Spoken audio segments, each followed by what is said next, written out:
Daniel 7 ayat 13 sampai 14, Pak. Nah, Ya. apa yang ditanyakan? Jadi dari Daniel 7 ayat 13 sampai yang ke-14 itu Hmm, tentang uh, ada anak seperti anak manusia datanglah ia kepada yang lanjut usia. Jadi hmm, karena hmm. kan ada dua yang digambarkan begitu, Pak. Jadi kemudian Wahyu di pasal 5 juga demikian. Di Wahyu pasal 5 ya, Oke, saya ayat izin ke ya. kamar kecil dulu ya. Baik-baik, Pak. Ya, Baik. ya. Ya, Aku sih baik. setengah per 45 menit pengalaman kalau ngasih. Iya. Jadi pertanyaan-pertanyaan saya yang di pasal-pasal itu kelihatannya di situ seolah ada bapak anak semua. Iya, iya, Pak. Iya. Kalau enggak nanti Pak Syarif bisa langsung ke Ya, pertanyaan apa yang dimaksud. Kita sambil tunggu. penjelasannya cukup menarik, cukup jelas, tapi kok di dalam Alkitab ada pasal-pasal bunyinya itu apa tuh pengertian? Iya, iya, iya.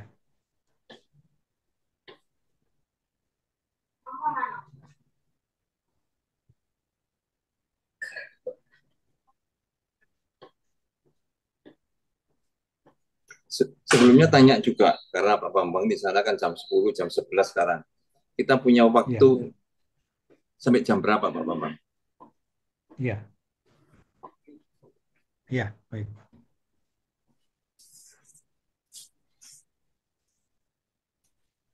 Baik, Bapak Ibu, nanti kita atur waktu waktunya untuk pertanyaan ya. Kita bisa selesai sampai jam berapa?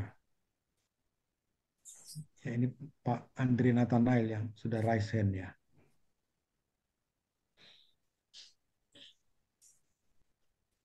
Oke, tentang Ya,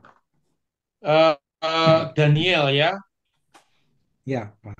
Daniel pasal 7 ayat Pasal 13 13. sampai dengan Ya, ayat 14. iya. Daniel itu adalah kitab yang berbicara tentang jenis sastra apokaliptik itu adalah sesuatu yang penuh dengan simbol-simbol. Apokaliptik itu sesuatu yang mirip dengan apa yang jenisnya sama dengan wahyu. Nah, Ya.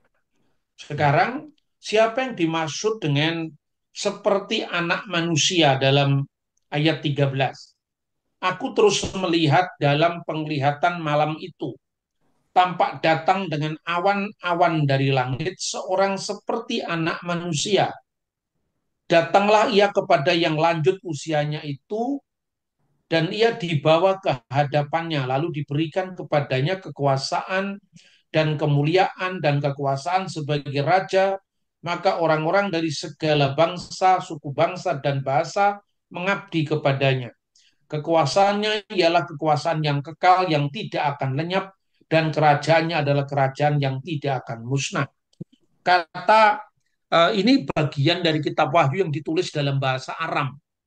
Jadi Daniel itu separuh ditulis dalam bahasa Ibrani, separuh dalam bahasa Aram. Kenapa? Karena itu masa pembuangan. Lalu kata yang diterjemahkan dengan seperti anak manusia itu juga diulang dalam kitab Wahyu pasal 1.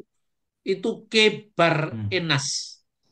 Ya, maka Yesus sendiri memakai gelar itu untuk dirinya. Misalnya ketika Yesus bertanya kepada para muridnya di Matius pasal 16, siapakah menurut kata orang anak manusia itu? Maka anak manusia di situ bukan berarti manusia biasa, tapi gelar Hmm. Mesias yang ilahi, Mesias yang kekal. Makanya kepadanya diberikan segala kekuasaan sebagai raja untuk segala bangsa, suku bangsa, dan bahasa. Jadi ketika Yesus itu disebut anak manusia, artinya bukan manusia biasa, tapi gelar Mesias yang akan datang. Maka Petrus, murid-murid kan ditanya, siapakah menurut kata kamu tentang anak manusia? Dia mengatakan Yohanes Pembaptis, dan mengatakan Elia, Ada yang mengatakan salah seorang dari para nabi. Tapi apa sendiri katamu tentang aku? Lalu Petrus menjawab, engkau adalah anak Allah. Engkau adalah Mesias, anak Allah yang hidup. Dan Yesus mengatakan, berbahagialah engkau Simon, karena bukan manusia yang mengatakan itu kepadamu, tetapi Bapa sendiri. Jadi perhatikan, kalau manusia itu, anak manusia itu hanya manusia biasa, jelas Alkitab mengatakan, siapakah anak manusia itu? Dan Petrus menjawab, engkau Mesias, anak Allah yang hidup. Berarti anak manusia itu bukan manusia biasa, itu gelar di mana dia yang kekal itu telah menyatakan diri dalam kemanusiaan. Lalu dibawalah dia kibar enas tadi kepada yang lanjut usia. Di sini jangan dipahami kakek-kakek tua. Kata yang lanjut usia itu dalam bahasa aslinya atik yomaya. Yom itu artinya hari-hari. Yomaya, hari-hari. Purba hari. Atik itu purba hari. Atik yomaya itu dia yang purba hari. Dia yang hari-harinya tidak berakhir. Yang dia yang tidak lain adalah dia yang ada, yang sudah ada, yang seterusnya ada. Itu merujuk kepada eksistensi Allah. Lalu anak manusia itu merujuk kepada siapa? Kepada Sang Firman yang adalah Allah itu. Loh kok ada dua, Pak? Itu kan gitu pertanyaannya kan? Ada dua, Pak. Anda harus paham dalam dunia apa rohani itu nggak bisa diukur dengan matematika. Maka kalau saya katakan kepada mahasiswa yang tanya, lo kok ada dua? Sekarang perhatikan, mari kita berpikir ya. Gak usah ngomong teologi dulu, gak usah ngomong Alkitab dulu. Terlalu luhur, terlalu mulia. Ayo kita belajar filsafat dasar saja. Baca itu bukunya Aristoteles. Ini saya kalau ngomong begini bukan berarti saya tidak mau baca Alkitab. Pikiran kita harus dirombak dulu agar kita bisa membedakan satu Tuhan dengan satu benda. Maka tesnya membaca filsafat dulu. Makanya kalau di sekolah-sekolah Katolik itu sebelum masuk teologi harus belajar filsafat dulu supaya otaknya cerdas. Maka dikatakan ya, kata Aristoteles, tiga abstraksi manusia berpikir. Yang pertama, namanya fisik. Fisik itu artinya kalau tidak ada bendanya, kita tidak bisa menyimpulkan. Itu pengetahuan yang terendah. Misalnya, orang mengatakan, buku ini persegi panjang. Ya kan? Buku ini. Kalau ada bendanya, baru kita mengatakan ini kotak. Bola ini bulat, ada bendanya, baru kita ngerti. Itu pengetahuan paling rendah. Yang kedua, meningkat lagi, namanya matesis. Matesis itu misalnya 5 kali 5 sama dengan 25. Mana bendanya? Tidak ada bendanya pun kita bisa paham kebenaran matesis. 5 kali 5 sama dengan 25. Itu tingkat kedua. Tingkat tertinggi, kata Aristoteles, namanya teologis metafisik. Meta itu dibalik yang fisik. Satu contoh misalnya, Tuhan itu satu, betul. Apakah satunya Tuhan sama dengan satunya manusia? Kalau sekarang satunya manusia, saya ada di Melbourne, Pak Glenn ada di Surabaya. Ya kan? Saya tidak mungkin pada waktu yang sama, saya ada di Melbourne dan saya ada di Surabaya. Yang di Surabaya Pak Glenn. Dua, ini dua yang dipisahkan. Tapi kalau Tuhan sekarang ada di surga, apa tidak bisa Tuhan ada di bumi? Kalau sekarang Tuhan dalam sosoknya yang kekal sebagai yang lanjut usia, atik yomaya, apakah dia tidak bisa berinkarnasi, bermanifestasi, atau apa yang disebut yang lain, untuk menunjukkan ada dua objek yang berbeda? Nah itu yang harus disampaikan. Maka kalau dikatakan, loh Tritunggal itu katanya satu, Bapa dalam dirinya ada firmannya, ada rohnya. Loh, kok di surga ada dua takhta? Takhta Allah dan takhta anak domba. Sekarang pertanyaannya, satunya Tuhan sama nggak dengan satunya benda? Tuhan itu satu. Tuhan yang satu beserta dengan orang-orang beriman yang jumlahnya 1 juta. Orang-orang beriman disertai Tuhan. 1 juta orang itu berdiam di 1 juta tempat yang berbeda pada waktu yang sama. Apakah Tuhan jadi 1 juta? Ya tidak. Bukankah Tuhan itu satu yang disertai 1 juta orang? Apakah Tuhan jadi 1 juta? Tidak juga.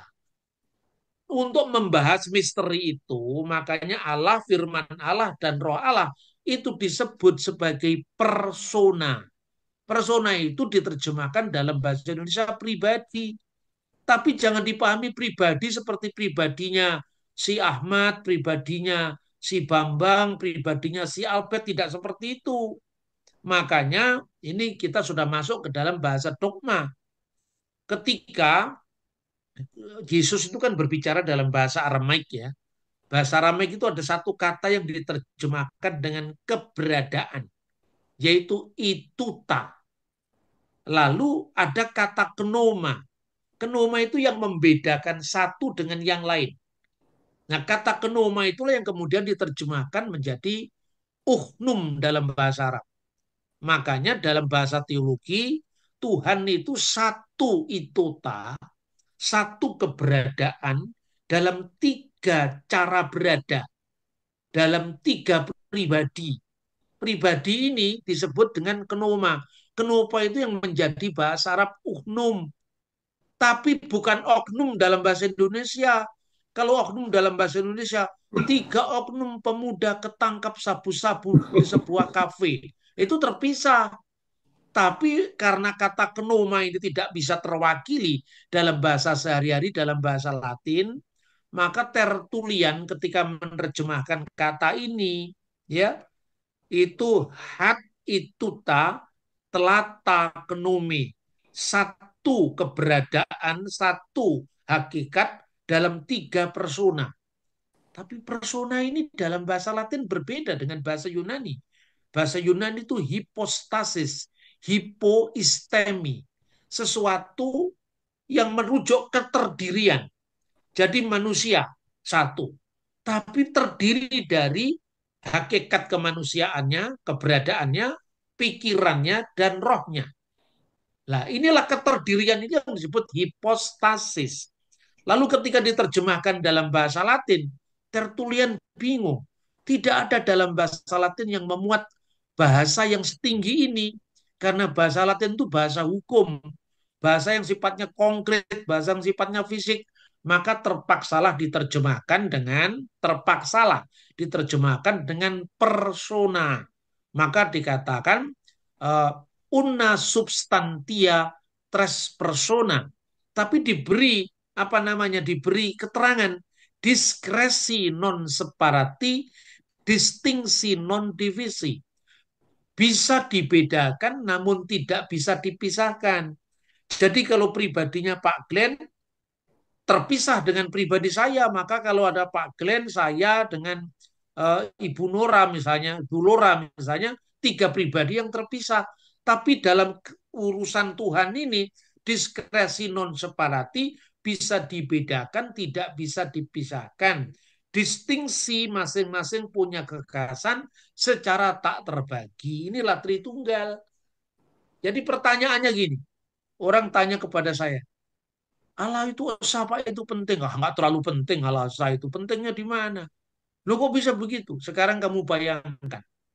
Ketika dunia ini belum ada siapa-siapa, bahkan dunia ini belum ada. Tuhan sendiri. Apa butuh kata 1, 2, 3? Adanya kata satu itu karena ada yang lain. Makanya ada 2, 3, 4. Nah waktu itu Tuhan sendiri tidak ada yang lain. Apa butuh kata Tuhan itu satu? Nggak penting. Adanya satu itu karena ada 2, 3, 4, 5 kan? Makanya Tuhan menyatakan diri kepada Musa, aku adalah aku. Bukan aku satu dulu. Karena aku adalah aku itu ya, asr ya. Aku sang maha ada. Aku yang ada, yang sudah ada, yang seterusnya ada. Nah itu. Makanya ungkapan dibawa kepada dia yang lanjut usia itu bahasa apokaliptik. Itu bahasa metafisik. Bukan bahasa fisika. Bukan bahasa matematika. Ya seperti itu ya. Kemudian Oke. apalagi? Ya, baik. Pak Bambang. Ini waktunya di Melbourne udah jam 11 nih, Pak. Iya, enggak apa-apa. Jam Enggak 11 apa-apa. lebih 4 menit. Hmm. Sampai jam berapa kita dikasih waktu, Pak? Apa pertanyaannya masih berapa? Pertanyaan sih ada yang secara langsung, kemudian Heeh. ada Dia silakan, silakan, enggak apa-apa. Ya, ya, ya, baik. terima Pak kasih. Syarif silakan masih ada? Nah, cukup. Yang punya saya cukup. Itu kan hampir sama semua Oh, ya. iya, Tadi ada jadi pertanyaan saya baca tadi, duduk di sebelah kanan Allah tadi. Yang iya, mirip. Ya, boleh. Itu dari siapa itu? iya itu Silakan jika pertanyaan jawab. Pak Syarif. Ya, Oke, istilah duduk Saya di sebelah dari kanan saya tuh Allah itu, Pak. ya, ya, ya, baik. Ya ada dari kan? saya, dari saya. Ada. Ya, Nah, duduk di sebelah kanan Allah itu asalnya dari kitab Mazmur. Mazmur 110 ayat 1. Mazmur Daud. ya. Demikianlah firman Tuhan kepada Tuanku, duduklah di sebelah kananku, sampai ku buat musuh-musuhmu menjadi tumpuan kakimu. Nah, duduk di sebelah kanan itu maksudnya bukan berarti ada dua kursi, lalu Allah duduk di sebelah kiri, tidak seperti itu. Itu artinya begini ya, pada zaman Raja Daud, itu bait suci itu yang terdiri dari tiga ruangan, ruang Maha Kudus, ruang kudus, dan halaman. Di samping kanan ruang Maha Kudus itu ada istana Raja Daud. Jadi kalau Mesias itu sebagai raja, artinya raja yang kekal. Tuhan ada di ruangan Maha Kudus. Itu gambaran sekinah ilahi. Dan sebelah kanannya itu istana Daud. Makanya kepada anak Daud yang jadi Mesias nantinya dinubuatkan, duduklah kamu di sebelah kananku. Artinya kamu akan menjadi raja di raja yang kekal. Itu pun kata kiasan. Tidak bisa dimaknai, kalau gitu di surga ada dua kursi.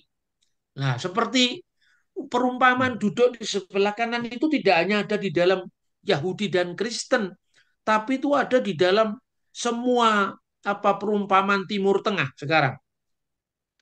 Kalau Anda membaca misalnya perbandingannya apa misalnya, nanti di akhirat itu dalam agama Islam itu nanti ada orang-orang yang yang berbaris di sebelah kanan, namanya Ashabul Yamin.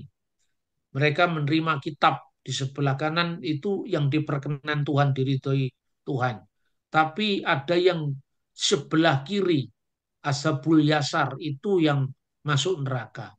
Golongan kanan, golongan kiri. Itu tidak berarti kanan dan kiri dalam pengertian arah. Makanya kanan itu perkenanan Tuhan, kiri itu sebaliknya. Ayat 5 dalam teks ini dikatakan, Tuhan ada di sebelah kananmu loh. Katanya duduklah kamu di sebelah kananku. Kan mestinya Tuhan di sebelah kiri. Nah ini kok Tuhan di sebelah kanan? Berarti ini bukan arah tertentu. Ini perumpamaan yang diperkenan Tuhan. Itulah sebabnya ketika Stefanus melihat, dia melihat yang di sebelah kanan Allah. Apa yang dibayangkan Stefanus dalam penglihatan itu tidak bisa dipahami seperti orang melihat duduk kanan itu sebelah kanan sebagai arah. Sekarang contohnya begini, sudah ketemu dengan Presiden Prabowo. Oh, kita ketemu dengan tangan kanan beliau. Tangan kanan beliau itu artinya orang kepercayaan, bisa sekretaris presiden, bisa salah wakilnya. Yang jelas itu orang yang dekat dengan presiden. Jadi jangan dipahami dalam pengertian harafiah. Nah, makanya Stefanus mengatakan, aku melihat yang di sebelah kanan, artinya aku melihat Mesias.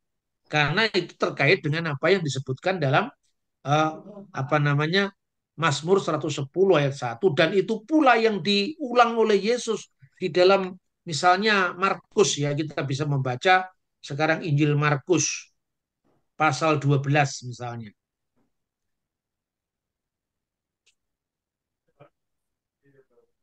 Nah, perhatikan Injil Markus pasal 12. Hubungan antara Yesus dan Daud. Pada suatu ketika, ayat 35, Yesus mengajar di Bait Allah dan berkata, bagaimana ahli-ahli Taurat dapat mengatakan bahwa Mesias adalah anak Daud? Ayat 36, Daud sendiri dengan pimpinan Roh Kudus berkata, Tuhan telah berfirman kepada Tuanku, duduklah di sebelah kananku sampai musuh-musuhmu kutaruh di bawah kakimu. Daud sendiri menyebut dia tuannya. Bagaimana mungkin ia anaknya? Orang banyak yang besar jumlahnya mendengar dia dengan penuh minat. Ini orang Yahudi tidak pernah bertanya, bagaimana duduk di sebelah kanan? Apakah Tuhan di sebelah kiri? Enggak. Itu kan kebudayaan Yahudi sudah paham. Artinya apa? Artinya yang dipersoalkan bukan arahnya. Kalau Daud menyebut dia tuannya, bagaimana Mesias disebut anaknya pula? Mesias itu tuannya Daud dalam pengertian keilahian Mesias adalah bosnya Daud. Yesus sebagai firman Allah, dia Tuhannya Daud. Tapi secara daging, sebagai manusia, kemanusiaan Yesus keturunan Raja Daud. Itu maknanya. Yang dipersoalkan bukan kalau Daud di sebelah, Tuhan di sebelah kanan, Mesias di sebelah kanan, kenapa tidak dikatakan Tuhan di sebelah kiri? Seperti ayat 5, Tuhan ada di sebelah kananmu. Kenapa dikatakan Tuhan ada di sebelah kirimu? Tidak seperti itu. Saya kira itu ya. Ya, ya, Terima kasih, baik. Pak. Terima kasih. Iya, iya, iya. Ya. Eh, Sebelum pertanyaan langsung, satu dulu dari chat room yang ada. Ini pertanyaan tentang orang-orang Kristen yang menganut oneness itu, Pak Bambang. Tidak usah Yang didengar tuh aliran Tritunggal. baru ngapain dibahas. Kita ngomong sejarah yang panjang seperti ini Betul, masa dibandingkan dengan betul, aliran yang muncul tahun awal abad 19, awal abad 20. Itu hanya ya, orang gagal paham memahami firman Tuhan. Tidak bisa membedakan satu Tuhan dengan satu benda. Gitu loh, gak usah ya. dibahas yang gitu, nggak bermutu Sudah, itu. sudah dijelaskan dengan baik tadi ya Pak, jelas mestinya. Nah, Iya, itu tadi dasarnya untuk Pak Sinaga ya. Baik, saya lanjutkan. Saya persilakan untuk Pak Andre Nathanael. Baik, Salam Pak Singkat Pak. Bambang. shalom ya. Baik, eh, saya sebenarnya ada 4 pertanyaan, hanya karena waktu. Tapi boleh tidak Pak Bambang? Saya sampaikan. Silakan, silakan, silakan. Oke, baik, terima kasih. Tadi memang ya, saya mengerti dari yang Bapak jelaskan bahwa Bapa itu adalah eksistensi Allah dan Roh Kudus itu adalah rohnya Allah. Ya. Tapi terbersit tadi sekilas dalam pertanyaan, eksistensi eksistensi dari Allah itu bukankah adalah roh sendiri seperti Yohanes 4 ayat 24. Maka kalau Hmm. Allah atau Bapa itu sendiri eksistensinya adalah roh, sedangkan Roh Kudus adalah rohnya Allah yang adalah juga roh. Bagaimana ya Pak kita dapat memahami ini? Apakah ini menjadi adanya roh di dalam roh begitu Pak? Itu pertanyaan yang Oke, pertama. saya jawab dulu, Kemudian, saya jawab dulu. baik Pak, terima kasih. Jadi istilah pneuma dalam bahasa Yunani itu beragam makna, ya.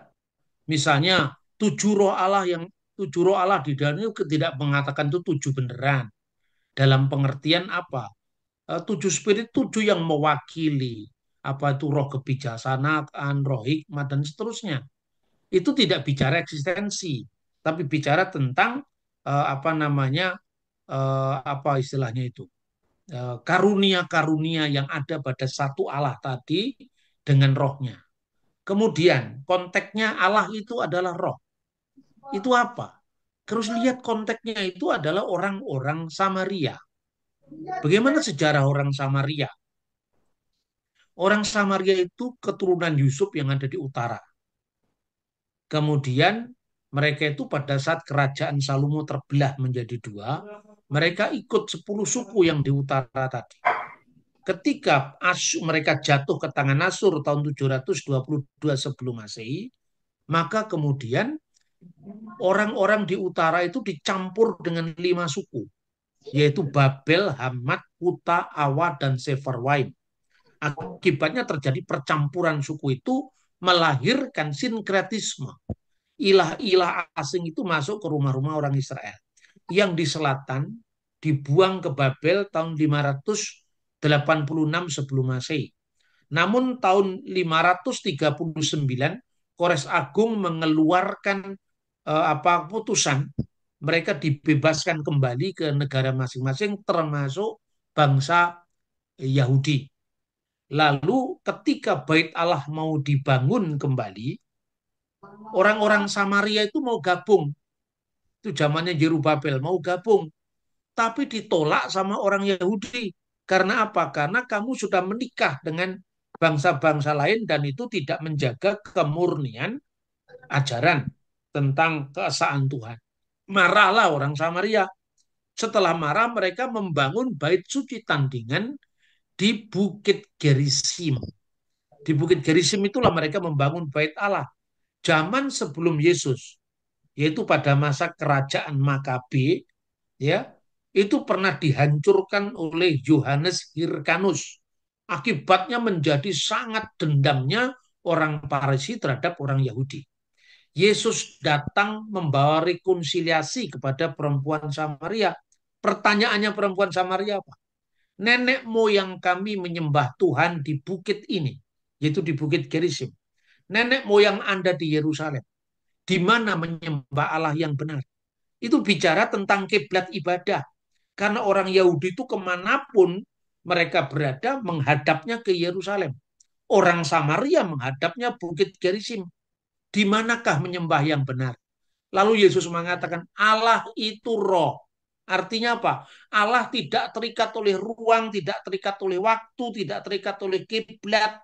Allah itu artinya roh itu artinya bukan Allah itu Roh Kudus kemudian ada dua roh, artinya tidak seperti itu. Artinya Allah tidak terikat oleh ruang dan waktu, tidak terikat oleh kiblat. Tuhan itu ada di mana-mana, sekalipun di mana-mana itu ditampung dalam satu Tuhan. Itu loh artinya. Jadi Allah itu roh itu Allah itu spirit. Allah itu bukan hal yang sifatnya fisik. Sehingga ketika dia dibatasi Yerusalem, yang lain tidak ditampung. Seperti itu maknanya. Jadi istilah roh di sini maknanya bukan Allah itu roh kudus. Bapa itu roh kudus. Bukan seperti itu. Itu saya kira. Baik, Pak. Mungkin pertanyaan saya selanjutnya aja kali ya. Eh, em, kan kita tahu bersama bahwa Yesus itu manusia sejati sekaligus Allah sejati. Ya. Dia yang adalah firman menambahkan sesuatu di luar dirinya itu daging manusia, kemanusiaan ke dalam diri. Yang mau saya tanya, apakah Yesus sebagai manusia sejati, dia juga memiliki roh manusia di dalam dirinya? Kemudian eh, ketika Yesus mati, kita tahu bersama bahwa Yesus bangkit dalam tubuh kemuliaan. Yang bangkit dalam tubuh kemuliaan, secara otomatis dia di surga sekarang ini di dalam bentuk daging yang sudah dimuliakan. Sementara Bapa itu kan tadi adalah spirit dan roh. Nah, tidakkah ini menjadikan adanya dua eksistensi yang sekarang ini ada? Nah, kemudian apakah ini dapat kita samakan seperti amuba yang membelah diri? Karena firman itu tidak diciptakan. Karena tadi terang yang keluar dari terang, Allah sejati yang keluar dari Allah sejati. Begitu. Terima kasih. Iya. Oke. Namanya Yesus itu sepenuhnya manusia ya berarti punya tubuh, jiwa, roh manusia. Makanya ketika Yesus itu disalibkan, wafat, dia menyerahkan rohnya, roh kemanusiaan. Jadi kalau Yesus tidak punya roh manusia itu ajaran Apolinaris. Ajaran yang sudah dikutuk di konsili Konstantinopel. Jadi kemanusiaan Yesus itu sempurna seperti manusia yang lain, hanya dia tidak berbuat dosa. Makanya ada tubuh, jiwa, dan rohnya. Kan seperti itu. Lah waktu setelah kebangkitan, Yesus bangkit ya dalam tubuh kemuliaan. Dan di surga itu menjadi apa tempat sekinahnya Allah. Makanya dikatakan di dalam Yohanes bahwa eh, Yohanes pasal 2 ya disebutkan di situ. Saya baca ayatnya saja supaya jelas. Ayat 19, jawab Yesus kepadanya, rombak bait Allah ini dan dalam 3 hari aku akan mendirikannya kembali. Lalu kata orang Yahudi kepadanya, 46 tahun orang mendirikan bait Allah ini dan engkau akan membangunnya dalam 3 hari. Tetapi yang dimaksudkannya dengan bait Allah itu tubuhnya sendiri. Jadi inilah tubuh kemuliaan Yesus yang bangkit. Jadi sepertinya berarti Allah itu membelah diri seperti amuba. Ini kan bahasa fisik ini. Anda tidak bisa membayangkan dengan amuba ini karena apa? Karena Tuhan tidak bisa disamakan dengan gambaran fisik semacam ini. Maka saya katakan dari awal tadi, mari kita belajar filsafat dasar Aristoteles dulu, ya kan? Saya kira itu. Jadi di surga ya Yesus di apa? Kemanusiaan Yesus yang sudah disempurnakan itu dia ada di surga. Makanya dibawa anak domba itu kepada Allah yang apa Bapaknya. Tetapi apakah berarti firman Allah tetap satu dengan Allah? Dia tetap satu dengan Allah. Pikiran saya satu dengan saya. Ketika pikiran saya ditulis dalam bentuk buku, bukunya yang terpisah dengan saya, tapi pikiran saya sekaligus ada di halaman penjelmaan pikiran saya, di buku-buku itu sekaligus ada dalam diri saya. Hanya bedanya saya terikat oleh ruang, terikat oleh waktu.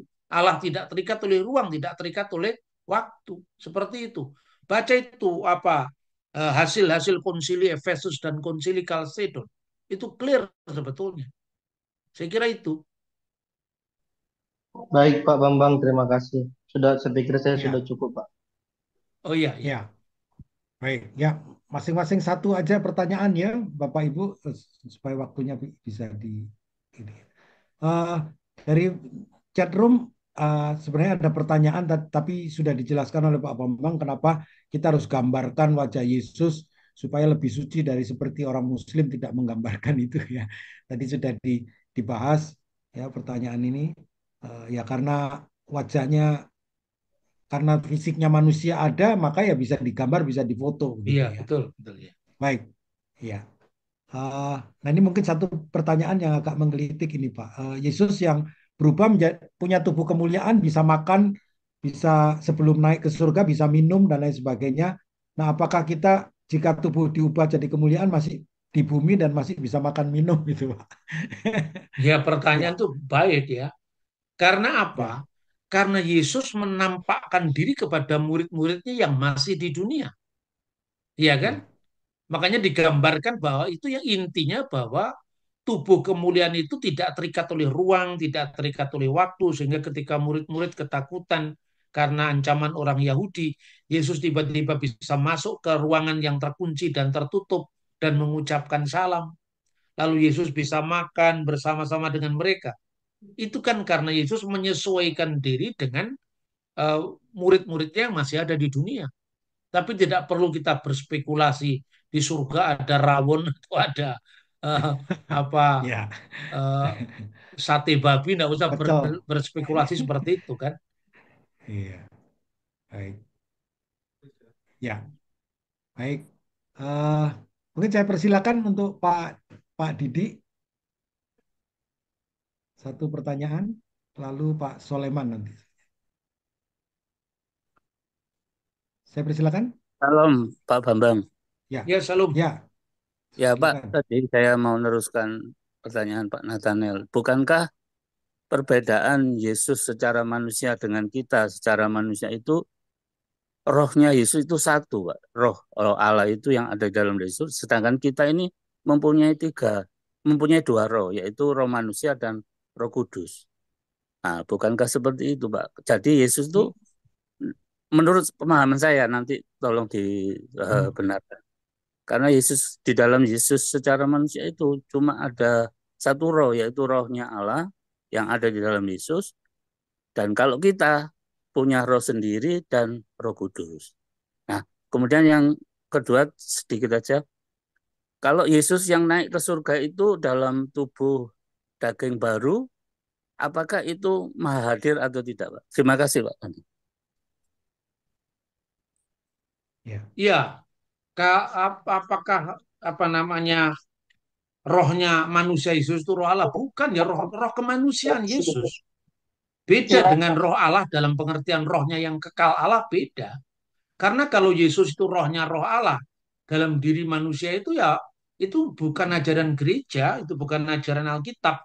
Karena coba kita baca ketika Yesus itu disalibkan dan dia wafat, dia menyerahkan rohnya. Menyerahkan rohnya itu roh kemanusiaan. Kalau Yesus tidak punya roh kemanusiaan, itu bukan ajaran iman Kristen, itu ajaran apolinaris. Ajaran ini sudah dinyatakan sesat di konsili Konstantinopel. Jadi seperti itu ya, dalam konteksnya seperti itu. Yang kedua, ya apa namanya? Apakah tubuh Yesus itu maha hadir? Ya, dia maha hadir. Dia maha hadir karena itu apa namanya tidak terikat lagi oleh ruang, oleh waktu. Seperti itu. Eh, Jadi kalau Yesus tidak punya roh manusia itu bukan ajaran iman Kristen, itu ajaran yang sudah selesai tahun 381 pada ya. konsili apa Konstantinopel. Pada waktu Yesus berseru, Eloi, Eloi, lama sabachthani, ya Allahku, mengapa engkau meninggalkan aku? Bukankah itu roh Allah, roh yang ada dalam Yesus itu Allah menyerahkan Keluarnya. anaknya, dia tinggalkan. Berarti kan roh Allah, Pak, meninggalkan dia gitu, Pak. Allah Bukan, meninggalkan. bukan Bukan begitu. itu. Jadi Mazmur pasal 22 itu namanya nyanyian rusa di kala fajar. Itu ada nyanyian ratapan setiap orang Yahudi.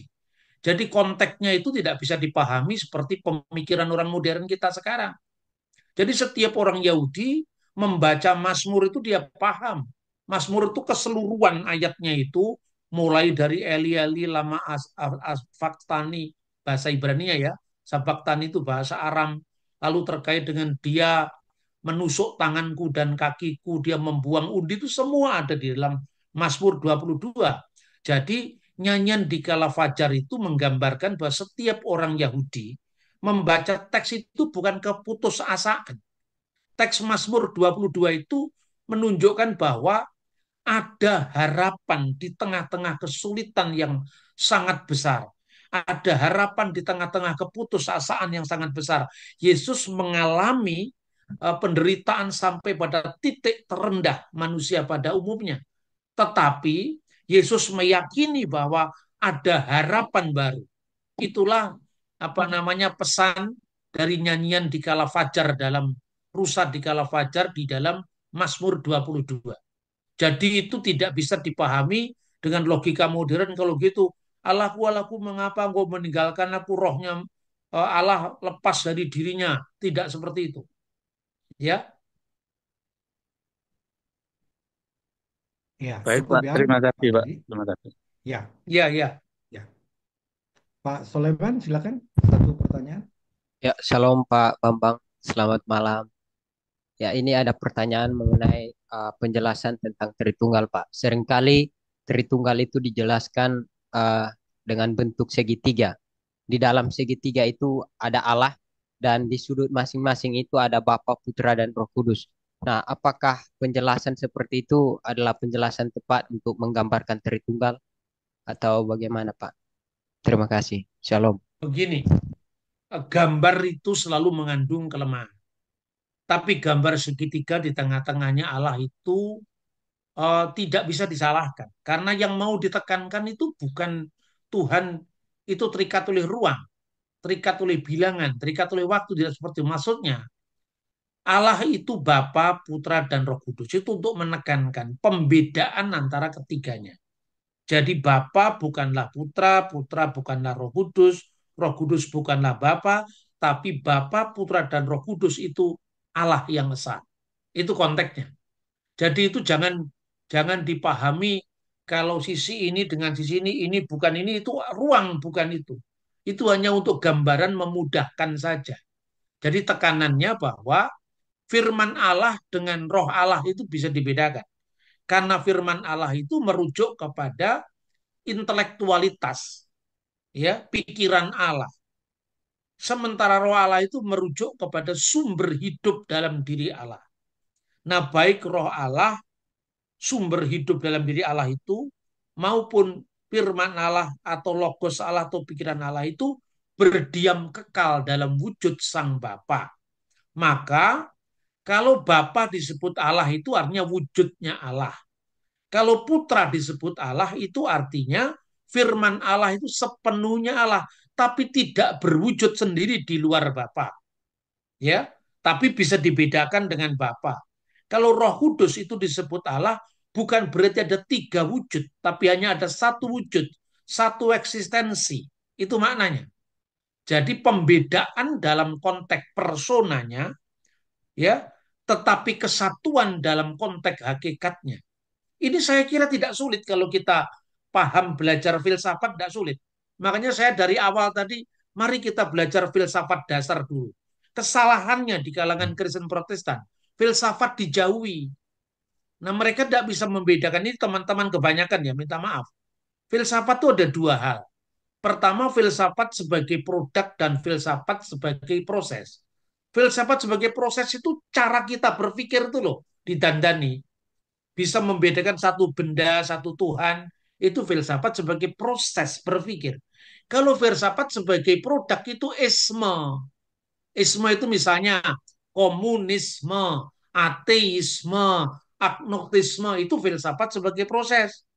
Filsafat sebagai produk, artinya produk pemikiran. Tapi kalau filsafat sebagai cara berpikir kritis, membedakan mana yang metafisik, mana yang fisik, mana yang matesis, itu sebetulnya harus dilakukan. Saya kira itu ya. Baik, terima Ya, kasih Pak. ya, baik.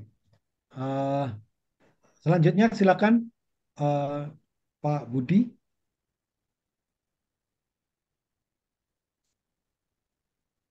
Tidak kedengaran suaranya.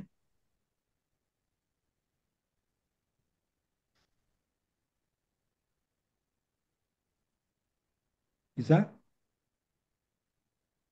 Belum bisa? Kita tunggu ya. Ya, ini tidak bisa. Lanjut mungkin Pak Juan ya. Sama dengan yang di kolom chat juga tanya. Silakan Pak, secara langsung. Pak Juan silakan. Terima kasih. Salam Pak Bambang. Apakah Salam. suara saya kedengaran? Ya, terdengar, terdengar. Ya, ya. Oke. Terima kasih untuk waktunya. Pertanyaan saya adalah, apakah keilahian Yesus dan kemanusiaannya itu pernah terpisah atau tidak? Jika pernah, berarti Yesus pernah menjadi bahwa dia bukan Allah. Tapi sebaliknya, jika tidak pernah, bagaimana ketika Tuhan Yesus mati? Bukankah itu berarti bahwa bukan hanya kemanusiaannya yang mati, tapi juga keilahian juga mati, karena Yesus dengan kemanusiaan Yesus dengan keilahian Yesus itu tidak pernah terpisah. Mohon penjelasannya Pak. Terima kasih. Iya, makasih. Sebetulnya dalam konsili Efesus dan konsili Kalsedon sudah dijawab tuntas. Makanya saya selalu mengatakan, tolonglah, mampirlah membaca hasil-hasil konsili. Jangan bikin-bikin sendiri. Karena apa? Itu sudah tuntas sebetulnya. Yesus tidak pernah terpisah keilahian dan kemanusiaannya. Tapi keilahian itu jangan digambarkan benda. Satunya apa kayu dengan satunya besi dipaku di situ jadi meja, ya misalnya itu kan satunya benda kan, satunya benda itu dibedakan ini kayunya, ini besinya, ya toh. Tapi kalau Allah, Allah itu jangan dibayangkan benda. Allah itu tidak terbatas, tidak terikat ruang dan waktu. Sehingga kalau Allah satu dengan kemanusiaan Yesus, itu tidak perlu kalau Yesus mati, Allah itu ikut mati. Ya toh? Sekarang contohnya, manusia satu dengan rohnya. Ketika manusia mati, apa rohnya juga mati kan tidak? Itu gambaran paling sederhana, meskipun tidak sepenuhnya sama. Ya kan? Karena matinya itu dalam keadaannya sebagai manusia. Manusia itu fisiknya yang kelihatan itu. Tapi Allah itu tidak pernah terikat oleh yang fisik.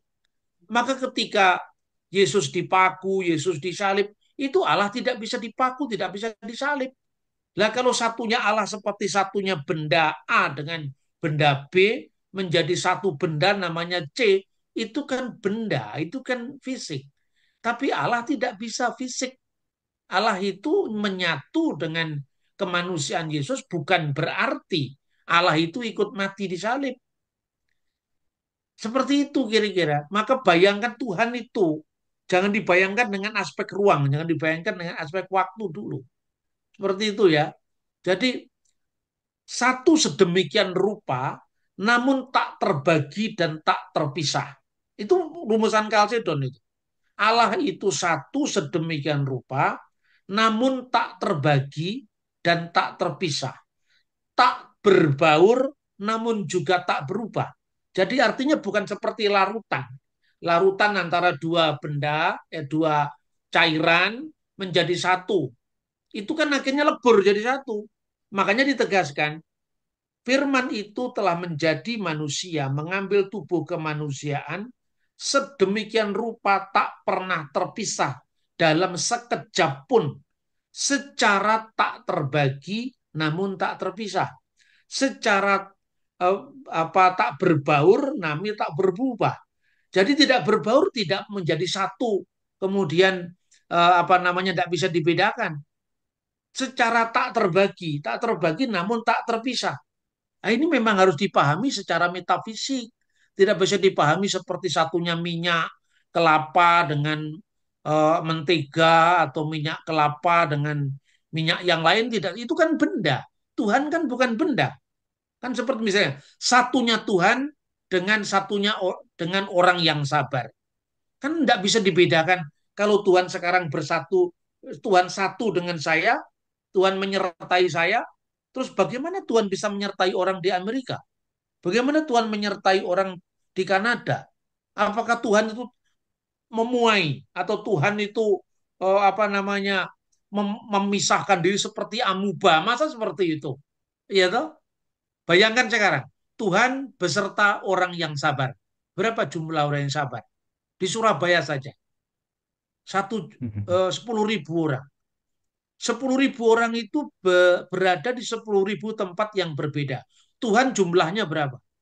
Jumlahnya Tuhan satu. Apa Tuhan membelah diri seperti amuba? Masa begitu? Ya tahu?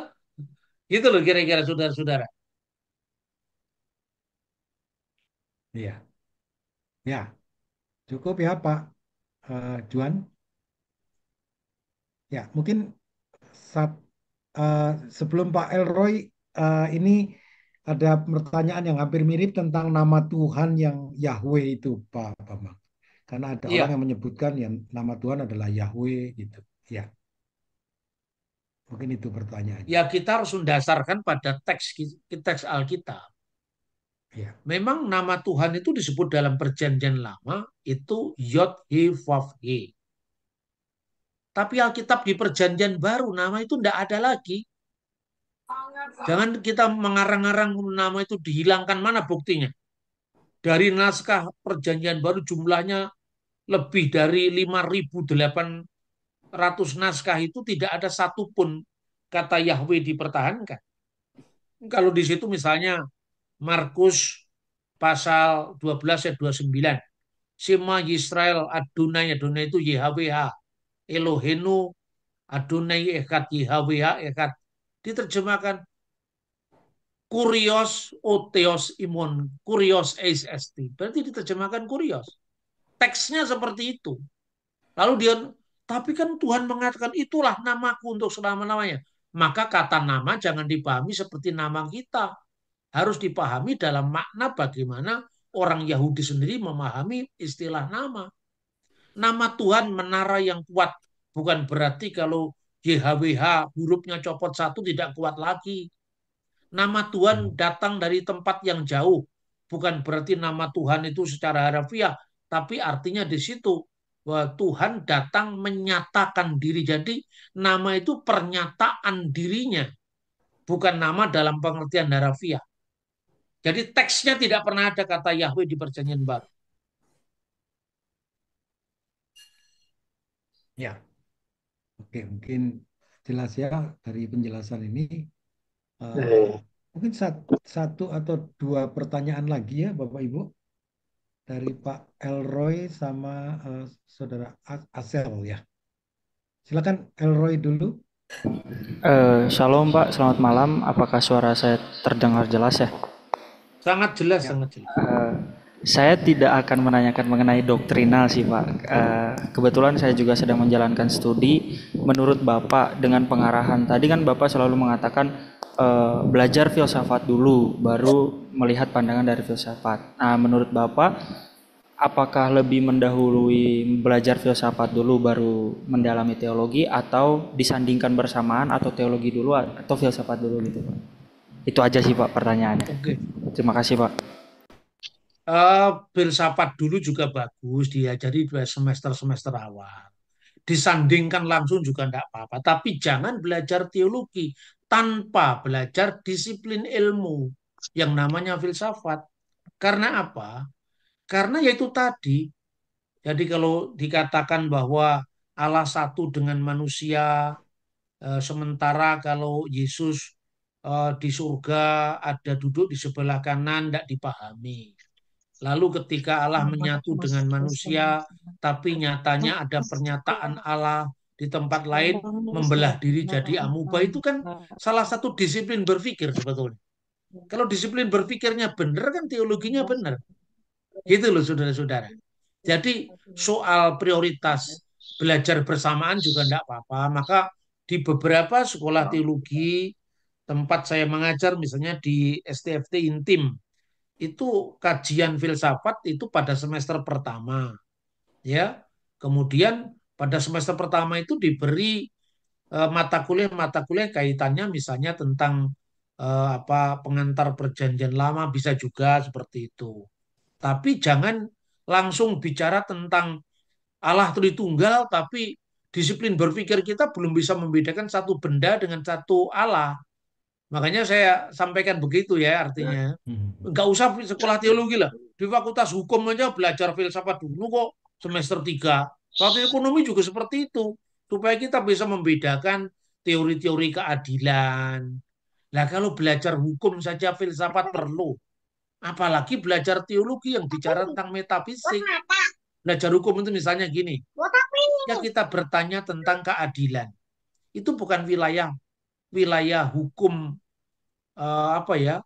Hukum positif ya, misalnya seorang penjual ayam. Pagi-pagi dia beli ayam di pasar, dipotong-potong. 100.000 jadi 5 potong, berarti per potong kan itu 20.000. Lalu dia ambil untung 3.000, 23.000 atau 25.000. 5 potong 25.000. Tapi ketika kemudian dia keliling kampung nggak laku-laku. Kemudian sudah menjelang sore. Daripada ayamnya nggak laku, kemudian diobral. Sudah, nggak usah 25.000. 20.000 aja cepet-cepet habis. Pertanyaannya, itu secara ilmu hukum sah-sah. Karena sahnya hukum itu apabila terjadi kesepakatan antara para pihak yang mengikat perjanjian. Tapi kemudian Anda bertanya, adil apa enggak ya? Lalu dia harus jalan ke sana kemari. Apakah adil? Adil itu wilayah filsafat hukum. Wilayah wilayah bukan lagi hukum positif. Kalau resmi tidak resmi, sah tidak sah itu wilayah apa? Hukum secara positif. Begitu juga soal apa namanya berteologi. Berteologi dalam konteks misalnya kalau bicara tentang misalnya apakah Kodeks Vatikanus ini bisa akurat diterima ketika kehilangan satu kata yang berbeda dengan misalnya kodeks yang lebih tua atau papirus yang lebih tua. Lah itu kan wilayah fisik yang bisa di cross check tuh. Di Kodeks Vatikanus bunyi seperti ini, Kodeks Alexandrinus begini kan masih wilayah fisik, wilayah bahasa. Tapi begitu berbicara tentang eksistensi Tuhan, nah itu nggak bisa di cross check langsung. Maka di situ perlu disiplin berpikir kita yang harus membedakan satu Tuhan dengan satu teks, satu Tuhan dengan satu batu, satu Tuhan dengan satu manusia. Nah, itu pemikiran filsafat itu di situ bukan berarti ketika berteologi kemudian kita harus lebih memilih Aristoteles itu filsafat sebagai produk atau memilih Neoplatonisme, isme itu kan produk, kesimpulan, ajaran. Tapi proses berfilsafat itu adalah disiplin berpikir. Makanya banyak bapak-bapak gereja itu kan berfilsafat. Nah, ironisnya ketika Anda mengkritik misalnya sekarang Athanasius dari Alexandria atau Justinus Martir, bagaimana Anda mengkritik filsafat sementara Anda tidak pernah belajar filsafat? Kan tidak fair itu. Terus kemudian kita menuduh, kenapa kita lebih mencintai filsafat ketimbang Alkitab? Lah membedakan satu Tuhan dengan satu batu itu sudah berfilsafat artinya. Maka kemudian dikatakan filsafat itu adalah preambulum fide. Jadi persiapan kepada iman. Atau dapat disebut sebagai preparatio evangelika. Ya, persiapan kepada Injil. Seperti itu kira-kira ya. Terima kasih. Baik, Pak. Terima kasih banyak Pak atas jawabannya. Ya, ya mungkin satu lagi pertanyaan ya. Mohon maaf Bapak Ibu karena waktunya. Silakan Saudara Asel singkat. Baik Pak, selamat malam Pak. Malam. Abang. Ya, saya mau nanyakan tentang konsep penebusan Pak. Nah, sering kan dikatakan Yesus itu sebagai penebus dosa manusia. Nah, yang saya tanyakan ini pihak yang untuk ditebus itu maksudnya ada bagaimana ya menjelaskan pengembaliannya itu Pak? Apakah itu Bapa atau dia menebus itu untuk Bapa atau bagaimana? Karena mereka kan satu eksistensi, apakah itu seperti ada kerancuan begitu Pak? Menurut saya ada kebingungan di situ tentang Yang konsep dibingungkan penebus. apanya? Yang dibingungkan apanya? Ini Pak, yang pihak untuk menebus itu, maksudnya apakah Yesus itu jadi tebusan? Nah, tebusan itu diberikan ke siapa? Ke Allah itu kan atau Yesus sendiri? Seperti itu Pak. Oke. Dalam sejarah gereja, teologia, ada beberapa pendekatan. Pendekatan yuridis itu biasanya dikembangkan oleh teolog-teolog Latin. Pendekatan yuridis itu seolah-olah Yesus itu menebus itu sebagai ganti keadilan ilahi. Kalau konteks keadilan oke. Tapi seolah-olah Yesus harus mati. Siapa yang harus mengharuskan? Apa Tuhan, kalau Anda mengatakan harus mati, berarti Tuhan terikat pada keharusan. Ketika Tuhan terikat pada keharusan, berarti ada yang lebih mutlak daripada Tuhan. Nah, itu pendekatan yuridis. Pendekatan yuridis ini seolah-olah penebusan Yesus itu hutang kepada setan. Ini ada yang mengembangkan. Loh, kalau kedaulatan Tuhan apa bisa dibatasi berimbang dengan setan? Wong setan itu ciptaannya Tuhan juga. Maka kalau di dalam konsep yang lain ya, misalnya para teolog timur itu mengatakan bahwa penebusan itu sebetulnya adalah lingkaran kasih karunia sendiri. Jadi begini, Tuhan tidak membutuhkan korban seolah-olah hutang yang harus dianggap secara yuridis, tetapi itu sebetulnya pertama karena betapa seriusnya dosa manusia itu, sehingga Tuhan mengajarkan kepada manusia harus perimbangan antara kasih dan keadilan. Ya, kedua, Kristus mati itu dalam pengertian penebusan itu dalam konteks adalah kasih terbesar yang diberikan Yesus kepada manusia. Makanya konteksnya itu adalah kurban. Kurban itu dalam bahasa aslinya, bahasa Aram maupun Ibrani, terkait dengan kata-kata kerep. Kerep itu dekat. Makanya dalam bahasa Arab, sahabat karib, sahabat dekat. Kerep itu berkaitan dengan kata korban. Jadi korban itu artinya bukan perimbangan yuridis seolah-olah Tuhan harus berimbang dengan setan. Tidak. Karena Tuhan itu tidak sebanding dengan setan. Tapi karena konsekuensi kasih karunia yang begitu besar, maka dengan korban Kristus itu,